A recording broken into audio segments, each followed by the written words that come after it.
หมวกเปิ้ง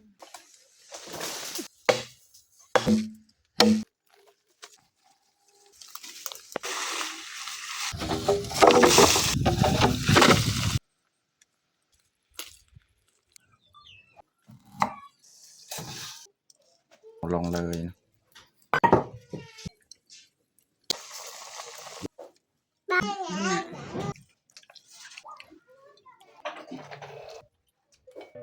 อย่าลืมกดไลค์กดแชร์และกดติดตามเด้อพี่น้อง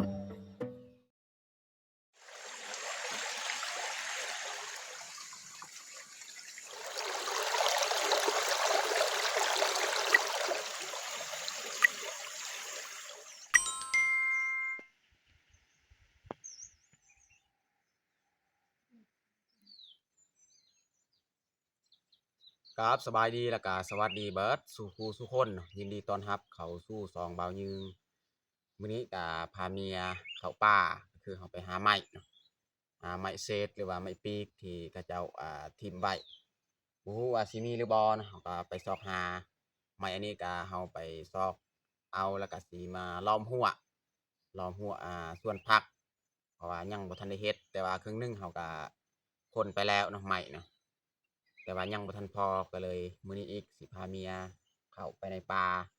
ไปเอาไม้ที่เฮา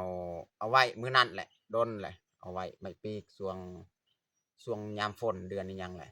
ประมาณเดือน10บ่เอาไว้อยู่ป่าหั่นแล้วก็มื้อนี้เฮาสิไปเอาแล้วก็ไปซอกเบิ่งอันใหม่อีกถ้าว่ายังมีเฮาก็เอาเลยคนแล้วก็มาล้อมหัวแต่ว่ามื้อนี้ยังบ่ทันได้ล้อมเทื่อแต่เฮาสิไปหาไม้หั่นเอามาคนมาไว้ก่อนมื้อหน้ามื้อเนยจึงมาล้อมมาเฮ็ดหัวสวนผักของเฮาเนาะเอาโอเคมีแต่ทุกคนติดตามเบิ่งติดตามชมกับพวกเฮาได้ยาวๆเลย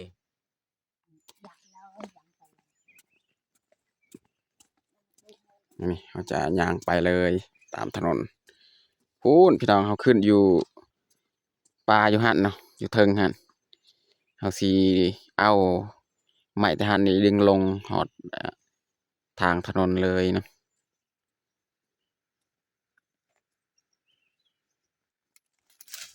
นี่เขาจะปีนขึ้นเลยหน้าผาทางนี่ขึ้นเทิงจังหน่อยให้สิลากไม้ลงลุ่มเลยนี่ลงมาไว้อยู่ทางนี่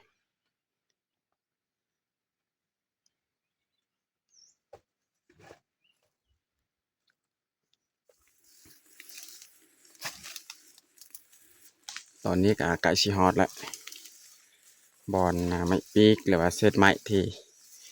เอาไว้ในมื้อนั้นเนาะ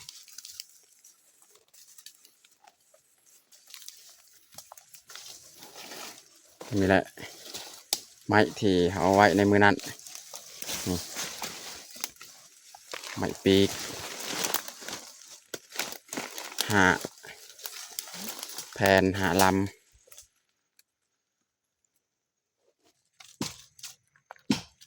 น้องดอมกลับมาอันนี้เขาสิตัดฟืนก่อนอยู่หั่นนะเมียกำลังตัดนะจากหน่อยยานมันแดดนี่บ่ไหวเลยไม้อันนี้แต่เขาจะลากลงหอดแคมทางมากินแหละตอนแรงจึงมาแบกไม้อันนี้มันแดดแห้งนี่แบกบ่ไหวแต่เขาสิลากลงหอดทางเลยจากหน่อยเนาะ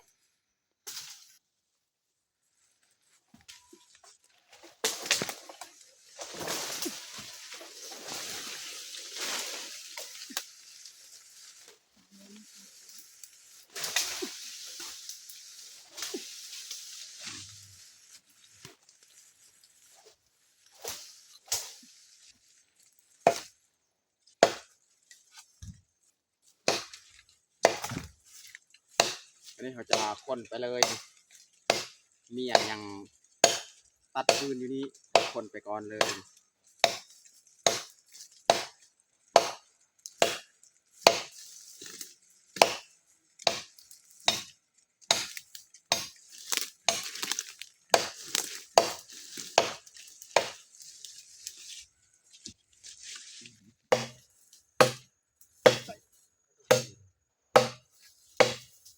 ว่าแหล่งบดำครั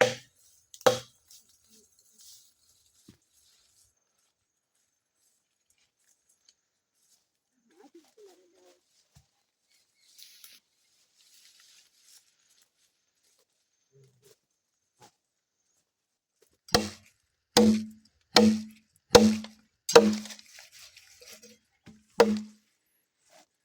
พอดีเบิดเลยพี่น้องเนาะเมียตัดฟืนนี่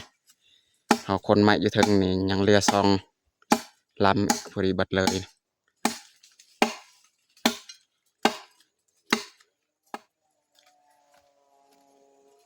นี่เมียจะยัดเลยฟืนใส่กระพา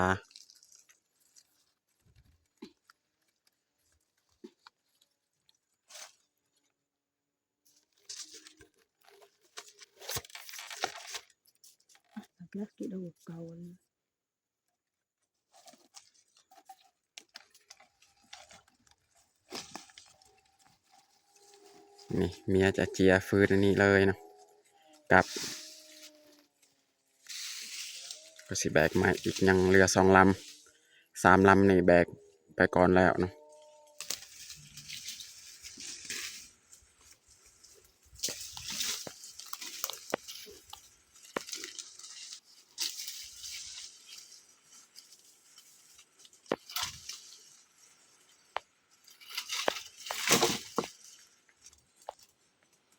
ตอนนี้การเรียบร้อยคนมาไวใหม่อยู่นี่เลยจากนาทีลากลงเลยหอดทางยืมบนเฮล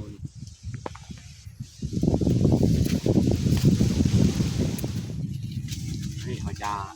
ลากลงลุ่มเลยเนาะไม่เอา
ระมัดระวังเวลาลงพี่น้อง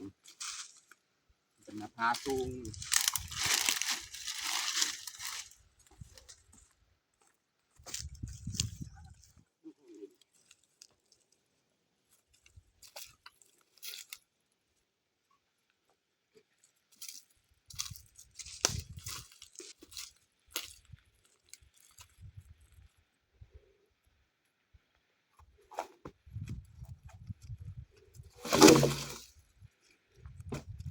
ก็จะต้องไว้อยู่ข้างๆเลยเนาะเมื่อใดมีโอกาสเขาก็เอาไปแบกตัวนี้หาบ้าน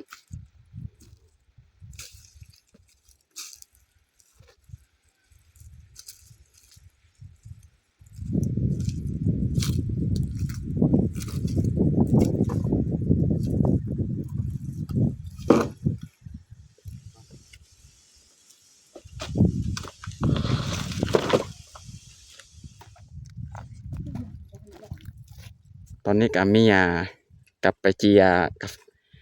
กับพาฟืนฮะเนาะก็สีคนนี่ใหม่นี่ลำหนึ่งอันนี้เขากลับเลยกลับบ้านเลยเนาะแดดแห้งตัวนี้นี่ตอนแรงอีกจะหน่อยหรือว่ามืออื่นมือมได้มีเวลาวางจะเอาไม้ปีกไม้แป้นเนี่ยมาคนเนาะเมียจะเจียกับพาฟืนนี่แหละบอลเขาลงกีนี่เฮลซูงพี่น้องเนาะนภาทางมีแต่เอาสีกลับบ้านเลยเนาะ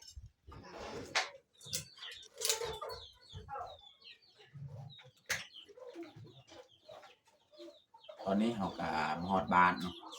นี่เราสิมาเฮ็ดอาหารเที่ยงเราสิเอาว่าเขียดนี่2-3 โตนี่สิมาปนเขียดพี่น้อง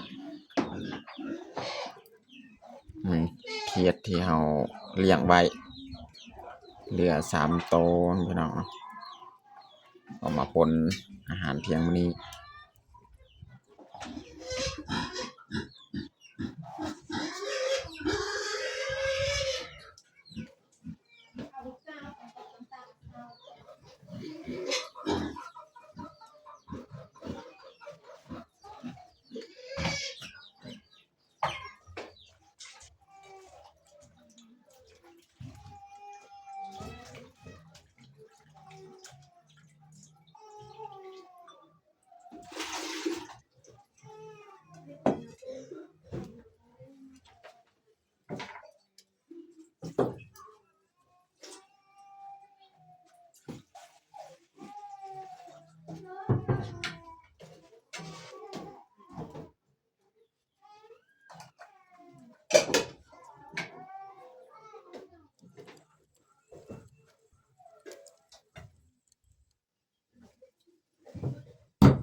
ซอยคิงพี่น้อง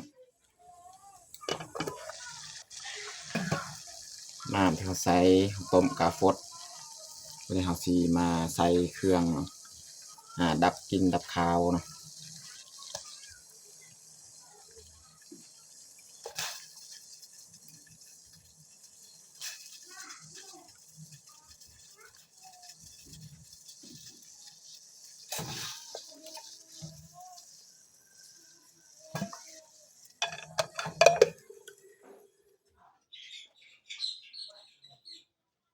พริกกระเทียมนี่แม่นเขาสิ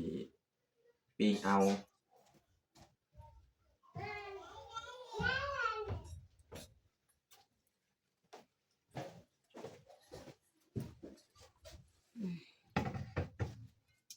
เมียลงไปเก็บผักอยู่สวนครัว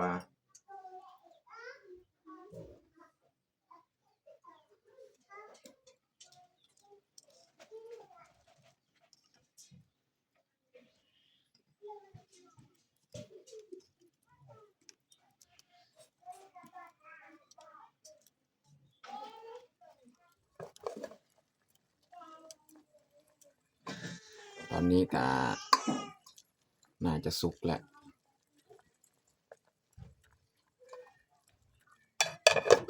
ปรุงเลย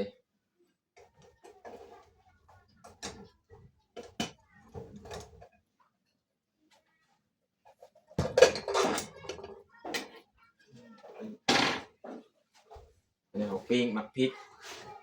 ปิ้งผักอีคูเนาะ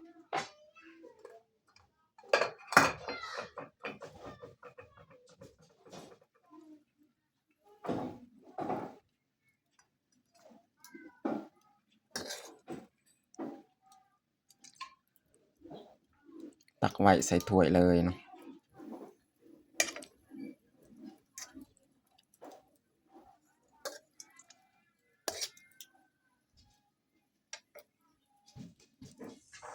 อันนี้เขาจะปิ้งมักพริกกระเทียมกับผักอีคูนี่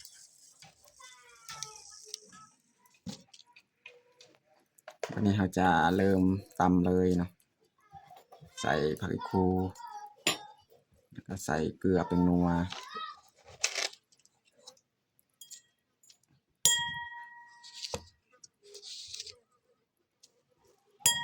ตำแบบนี้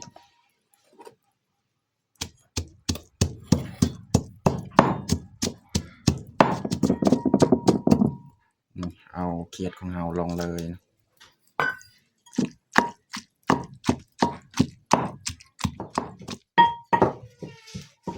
มาลงผักอีกมีตัวดิบก็มีตัวสุกก็มีเอาเห็ด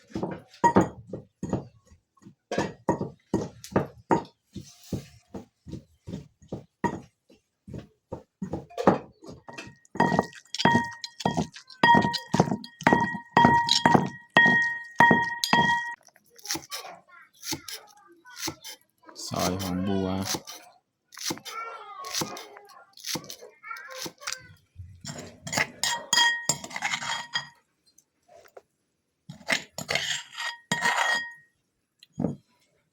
วันนี้เราจะใส่น้ำเนาะ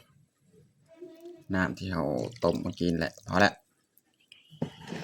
เอาล้นไปนี่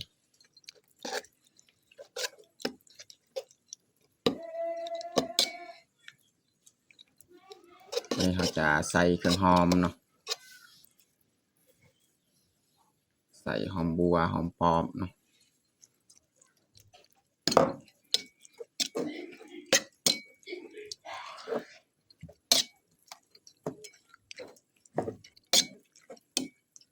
ถือว่าเรียบร้อยเห็ดป่น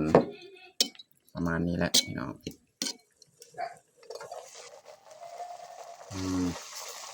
ลวกผักของเฮากะสุกเรียบร้อยพี่น้อง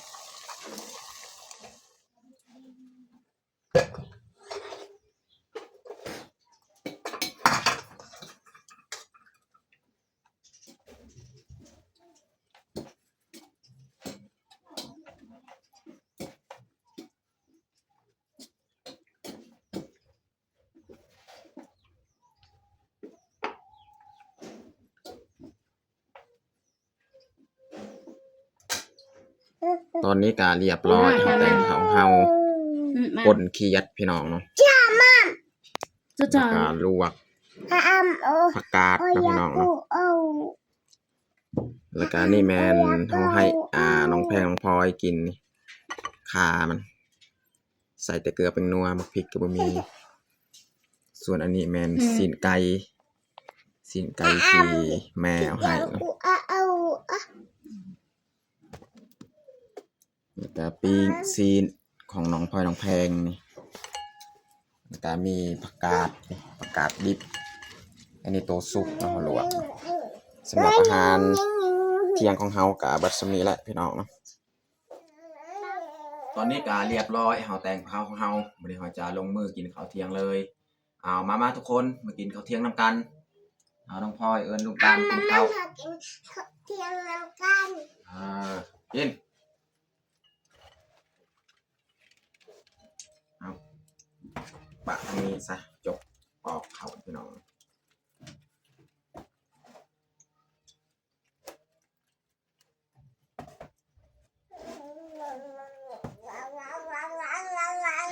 Bà thầu chút ê.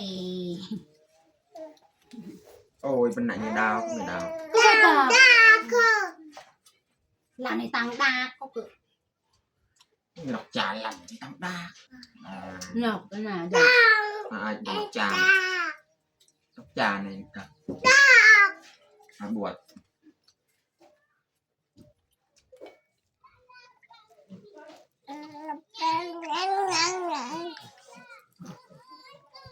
Chẳng nó xài anh chàng hà.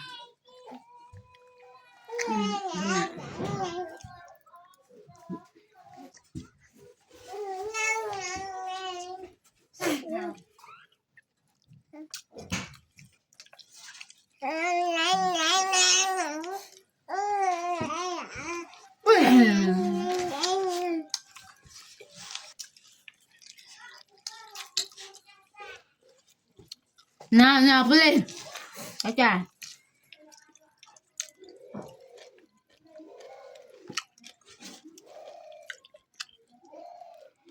Xịn cay.